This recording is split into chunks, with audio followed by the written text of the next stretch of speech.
అలాంటి సంచార జాతులను కూడా ఆ మీటింగ్ లోపల లేనప్పుడు వాళ్ళని పిలిపించి 6 కులాలను ఒకటిగా తీసుకొచ్చి 93 కులాలతో మీటింగ్ పెట్టినటువంటి మాట.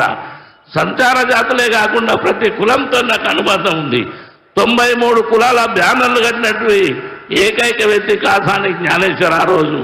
కనుక మిత్రులారా, మంచి చేయడానికి మనం ప్రయత్నం చేద్దాం. మీరు ఒక మాట గమనించాలి. నిన్న ఒక పెద్ద మనిషి ఒక సవాల్ విసిరేను. బీసీలకు సీమనెత్తురు ఉంటే, బీసీల యొక్క ధైర్యం ఉంటే కాసానిని చేవెళ్ళగడ్డ మీద గెలిపిమని. ఆయనకి ఇక్కడి నుంచే సవాల్ ఇస్తున్నా, తప్పకుండా చేవెళ్ళగడ్డ మీద కాంగ్రెస్ గెలుస్తుంది, తప్పకుండా చేవెళ్ళగడ్డ మీద కాంగ్రెస్ గెలుస్తుంది.